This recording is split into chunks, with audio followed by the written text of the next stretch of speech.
fiery horse with the speed of light, a cloud of dust, and a hearty hi-yo Silver, the Lone Ranger.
With his faithful Indian companion Tonto, the masked rider of the plains led the fight for law and order in the early western United States.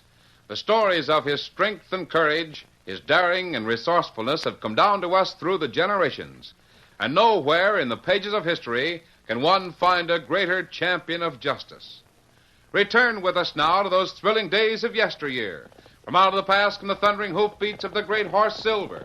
The Lone Ranger rides again. Come on, Silver! Hurry, big fellow! I'm Silver!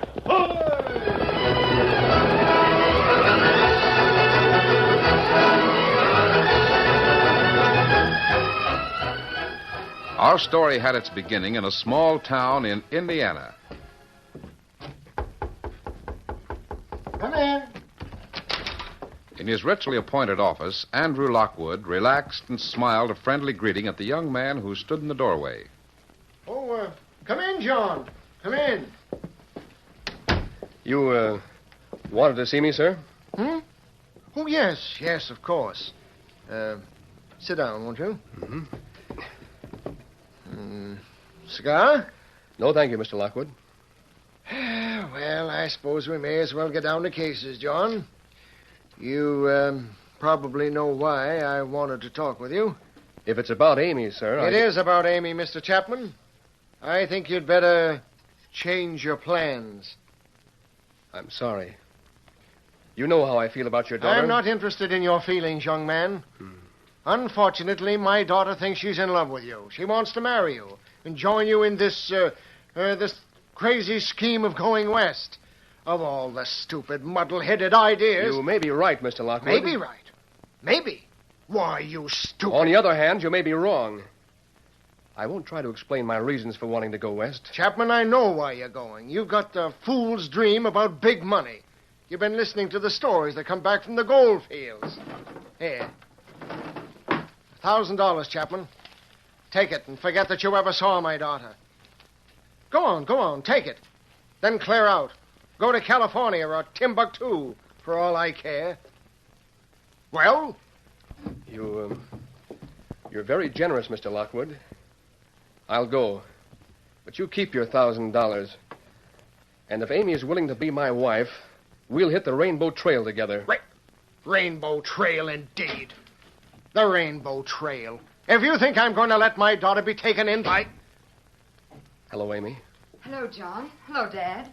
Amy, we were just talking about... So I see.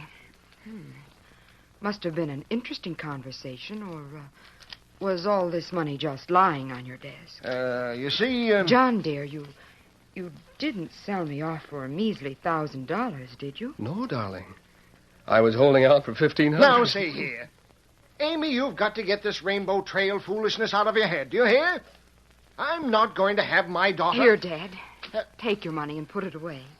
Later, maybe John will sell you some preferred stock in his gold mine. And... Bosh! Gold mine, Rainbow Trail, of all the... Besides, those banknotes are no good out west. People don't trust them. Amy, are you going to throw your life away on this scatterbrained young fool, this... I'm going to marry John Chapman. I'm going to marry him because I love him very dearly. I'm going to marry him for better or for worse, for richer or poorer, to love, honor, and obey, to have and to hold, to cherish secrets.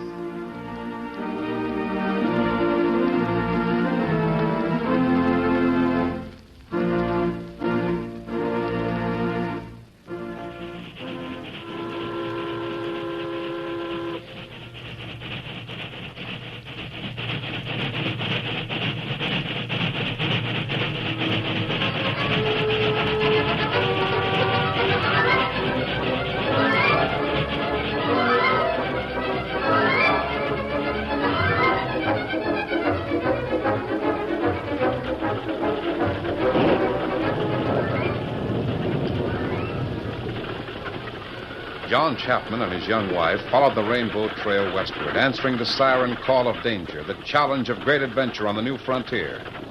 Inside the overland stagecoach, young Chapman yawned and glanced at his watch.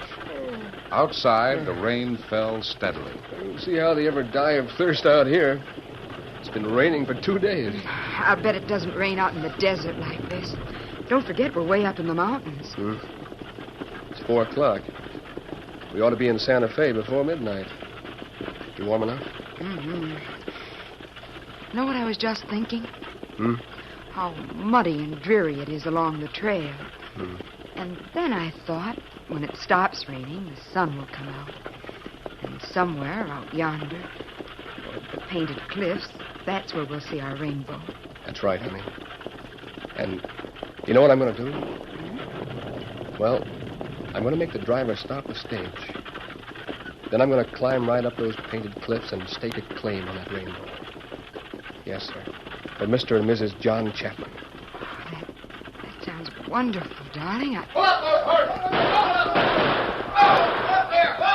John, what in the world was that? Must be a holdup. Hold up. Oh, John, I'm afraid. I done hitch those horses and shag them down the trail. Another line, folks. Step out here with your hands up.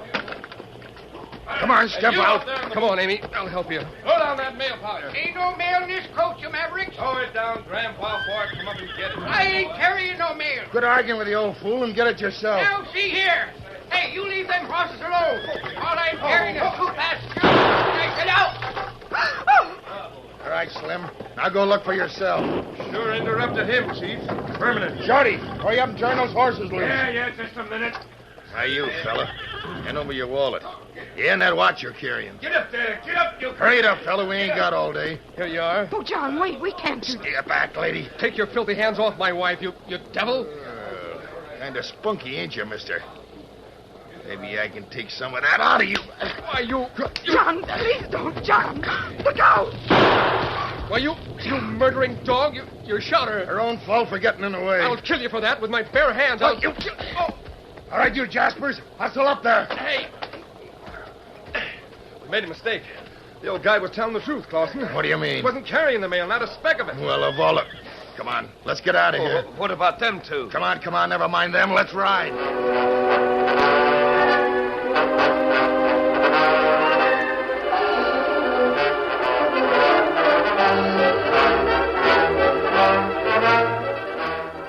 Slowly, John Chapman recovered consciousness. The rain had stopped.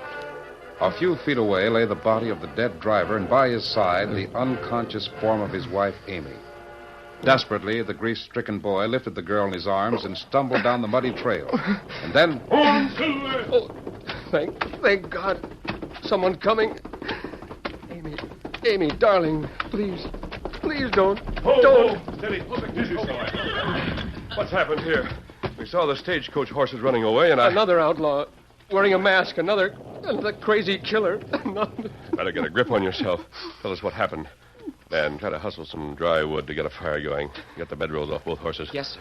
What are you going to do? Let me help you here. No, don't. Are you going to let this girl die, or will you let me help you save her life? Amy. Over here, this way. There. Now, you can help by getting my blanket roll.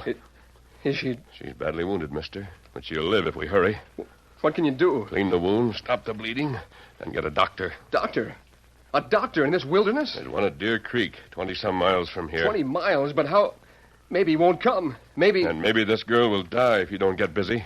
Stop asking questions and help me, will you? Go on, get those blankets.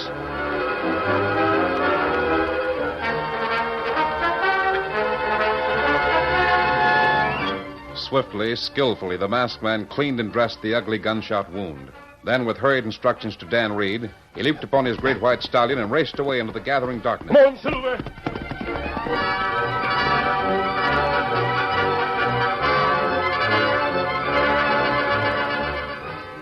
A short while later, Dr. Will Adams heard the back door of his home open and close. And then the flickering lamplight fell upon the masked man standing in the doorway of the doctor's study. Dr. Adams, you're wanted badly. Huh? Oh, well, how badly are you wanted, my friend? The Santa Fe stage was held up. The driver killed and one of the passengers a girl, badly wounded. Will you come right away? Right away? Where? About 20 miles east of here. 20 miles? Are you out of your mind? I gave her first aid treatment as best I could, but I think that you... Well, what more you expect me to do? You can forestall any danger of infection, Doctor. I'm not wheeling a horse and buggy no 20 miles over these muddy roads tonight, and that's that. You're going. I'm going. Say, you got a nerve, mister. Yes? You got a pretty good-looking six-gun there, too. Kind of fast on the draw, ain't you? Get your bag. Let's get started. Now, see here. Be reasonable. First place, I've been out in the rain all day. It isn't raining now. Besides, how do I know this ain't just some owl trick? Maybe it's some no-good outlaw that's wounded. How do I know... You don't. But for the time being, you'll have to take my word for it. Come on, move. Hey, point that the other way. I'm coming.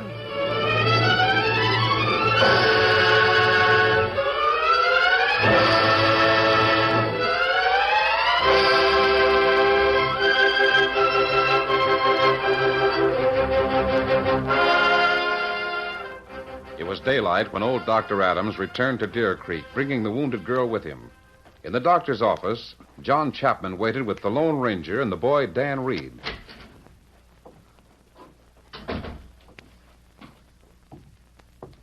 Doctor, is Amy going to be all right? I gave her a sleeping potion. My wife's getting her to bed now. She's had a bad shock. Needs rest more than anything else. Rest and quiet. But she will be all right. Yes, I think so, Mr. Chapman. Perhaps in a month or so. A month? We were going to California, following the Rainbow Trail. Rainbow. It ought to be called the Heartbreak Trail. What are your plans? Plans? To get back to civilization as soon as my wife is able to travel. To get away from a country where a human life isn't worth a second thought. Plans. Yeah, I had plans, all right. Aren't you quitting rather easily? Easily? Do you think it's easy for a man to see his wife get shot by a crazy killer for no reason at all? Do you think it's easy to It's always easy to give up. In this case, you might find it very difficult to locate the men responsible for the shooting. What are you driving at? Dan? Yes, sir? I'm going back to our old campsite, Dan. Meet me there. Bring Mr. Chapman with you. Back inside, mister. And no tricks. Well, hello, Sheriff. Thanks for the tip, Doc. You're welcome, Sheriff. Only don't take your finger off that trigger. This gent is plenty fast. Don't you worry. As soon as your wife come over and said one of the Clausen gang was here, I got a half a dozen fellas down the restaurant and hot-footed right over. They got the house surrounded. Mister, you better unbuckle those gun belts and let 'em drop. Then we'll peel off that mask and have a look at you.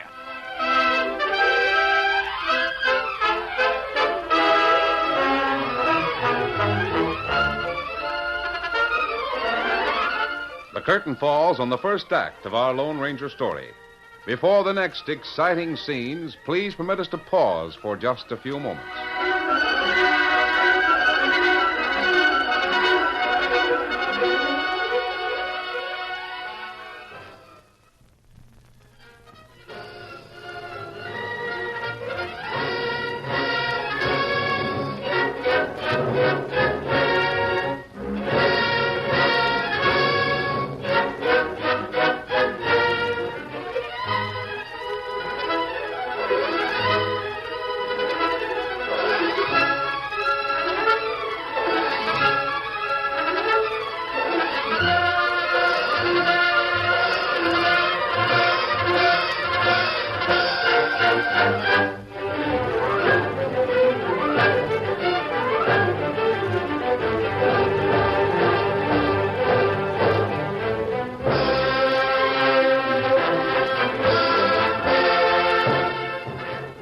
to continue our story. In the doctor's office at Deer Creek, the sheriff repeated his order to the Lone Ranger. You hear what I said? Unbuckle them gun belts and let 'em drop.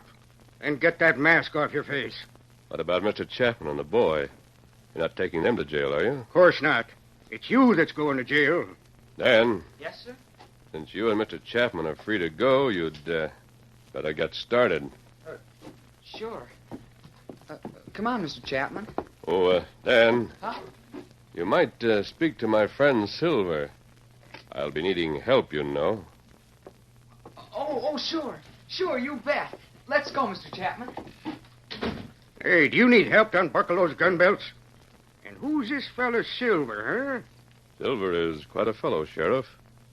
One of my best friends. huh? Yeah. One of these days, I'm going to have all your best friends in jail, including your boss, Nate Clausen. Hey, Sheriff, did you tell this fellow and the kid they could go? Sure I did. All right, go on, Huh? Say, there was 2 white horses out there. That pair's riding away double. The other white horse is over by the window, Sheriff. See? Huh? Well, no, I don't know. Hey! Stop that fella!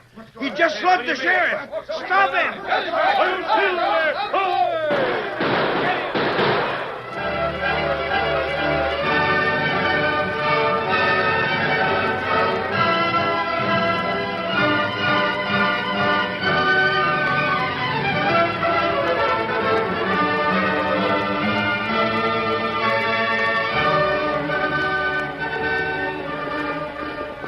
Oh, Silver, oh, steady, big fella. Easy now. It was many hours later when the masked man reined his great horse Silver to a halt at a secluded spot near the river to find Dan Reed and John Chapman waiting for him. Golly, sir, I was worried. We were beginning to think that... And I'd been captured? No, but it was necessary to do some hard riding to keep the sheriff's men on my trail. Huh? But why did you try to keep them on your trail? So that you and I'd be sure of getting away on Victor. Mr. Chapman didn't want to ride away with me at first. That was before Dan told me who you were. What I can't understand is why you didn't identify yourself to the sheriff. The sheriff believes me to be a member of the Clausen gang.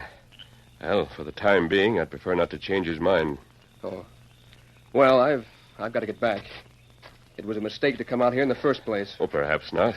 I'm going to Deer Creek and start making arrangements to get my wife back east. This is no country for a woman. Oh, wait. After you hear what I have to say, you can do as you please about returning. Go on. Dr. Adams said it would likely be a month before your wife was well enough to travel. It'll take me quite a while to make arrangements. You think you made a mistake by coming to this camp. Do you realize that there's a $5,000 reward offered for Nate Clausen? I know. You and your wife are the only persons who can identify Clausen as the man who killed the stage driver. Why, what do you mean? Clausen made the mistake, John. He doesn't like witnesses around at his killings. He'll try to correct that mistake. Then that's all the more reason for me to get Amy and get out of this country quickly. I can't risk No another... one ever found the Rainbow Trail by turning back, John. Rainbow Trail. Amy's father was right. I was a fool to bring her out here in the first place. Your name is John Chapman, and you came from Indiana to the frontier. Well? There was another John Chapman some years ago. I wonder if you know about him. Who do you mean? He was a frontiersman, too, and a man of great faith in the future. But his frontier extended only as far as Pennsylvania and Ohio. Not many knew him by the name of Chapman, but he will always be remembered as Johnny Appleseed. Johnny, well, he was my grandfather. He spent most of his life in the wilderness, a life of struggle and hardships. I know. There were many times when he could have turned back. He had the faith and courage to keep going. Just what are you getting at? Clausen and his men didn't get the mail, but they did rob you of every cent you had. You're 1,000 miles from home, flat broke. Your wife is hurt. So? So you can take your choice between quitting and calling on your wife's father for help or... Or what? Letting me help you get your money back. And putting Nate Clausen where he belongs. Me help you? Well, that's ridiculous. I'm not a gunslinger. I couldn't The even... part I have in mind for you calls for more courage than a gunslinger needs. But I... Of course, if you're not interested in punishing the man who shot your wife, then Oh, wait a minute. I didn't say that. What do you want me to do? Yeah, that's better. Now, you're going back to Deer Creek. Then I want you to spread the word around town that you have positive information which will lead to the capture of Nate Clausen.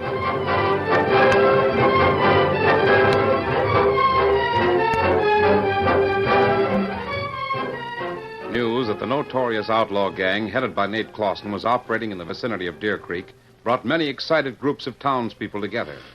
And that evening, young John Chapman returned to the village. Following the Lone Ranger's instructions, he went first to the sheriff's office. Now, let me get this straight, Chapman. You say this outlaw told you how to grab off Nate Clausen? That's right, Sheriff. Sounds plenty doggone fishy to me, young fella. If I thought you was trying to pull some shenanigans... But why? Certainly you've got everything to gain and nothing to lose. Why, the best man-hunters in the whole territory's been after that curly wolf for more than a year. And now you come along. A green tenderfoot. Why, you ain't even packing a gun. Never mind that. Will you take a chance and play along with me? All you want is for me to get a posse together and wait till I hear from you, huh? Right. Well, maybe you will, maybe you won't. Now, you run along. Let me think it over.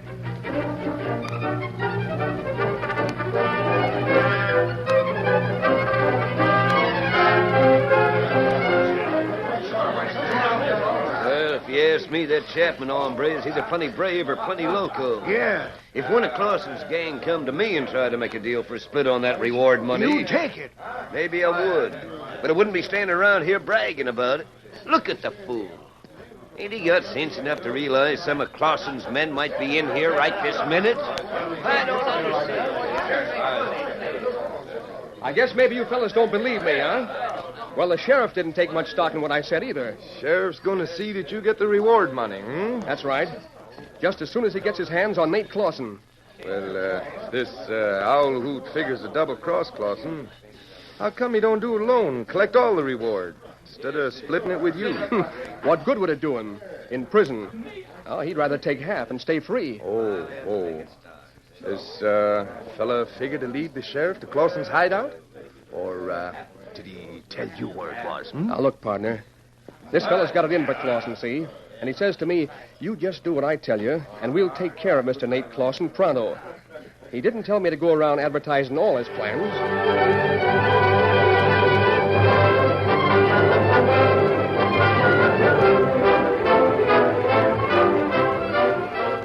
That night, in the outlaw's hideout... Now, sit down and give me this straight. You got it straight, Chief. Someone in this outfit selling you out for that reward money. You're loco. The man don't live that dares to double-cross Nate Clausen. Maybe you're right, but if you're wrong... Well, it's your own funeral, I reckon. How come you didn't put a slug in that Chapman gent and let it go at that? I thought of that. And I figured maybe there was a better way. Huh? I figured maybe you'd like to know just who it was that was trying to turn you into the law. What are you getting at? This Chapman. He's staying at the hotel. Found out what room he's in. Now, if we could get him away from there alive, maybe he could be persuaded to tell us what we want to know, All right. Take one of the boys and go get him. Bring him out here, Wait a minute. Which one of the gang could I take without letting the rest know what's up? Whoever's trying to double-cross you, light out pronto. I'll go with you myself. Come on, Slim.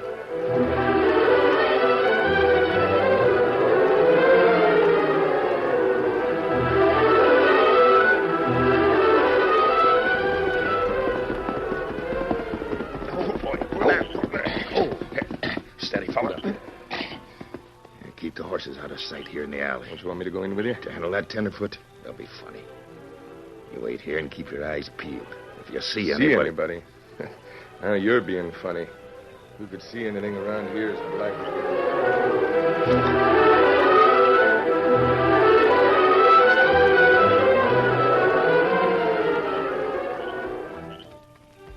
Now, look here, Clausen. You can't get away with this. Shut your trap and keep moving. We got an extra horse for you. You're riding with us, see? You're making a big mistake, mister. Maybe. And maybe you'll find out it don't pay to... Slim. Where are you? Slim, give me a hand here. Slim can't help you at all, Clausen. What the... Drop that gun. Ow! A trap. But how did guns, Chapman, and hurry. Got a couple of prisoners to deliver to the sheriff.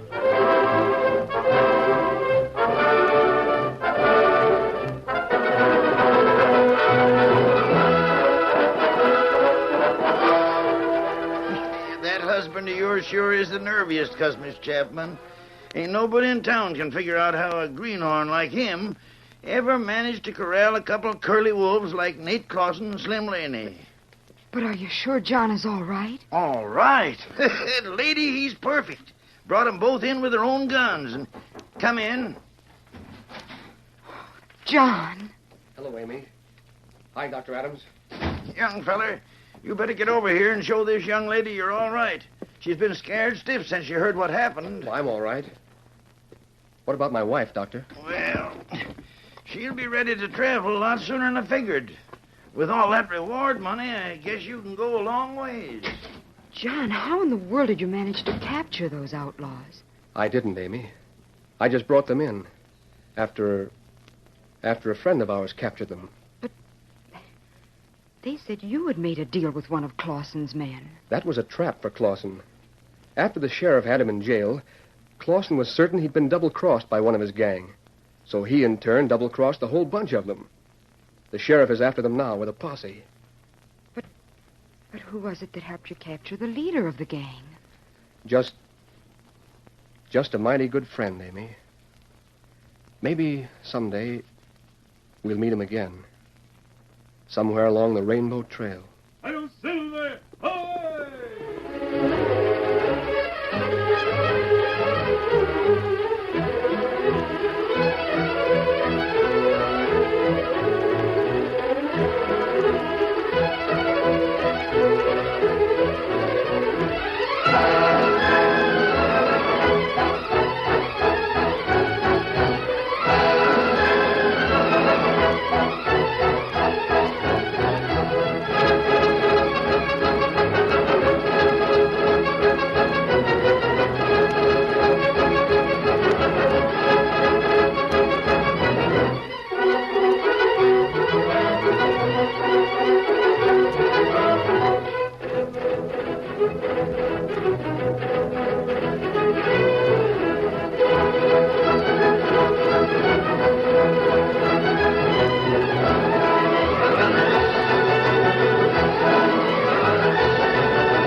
The story you have just heard is a copyrighted feature of the Lone Ranger Incorporated.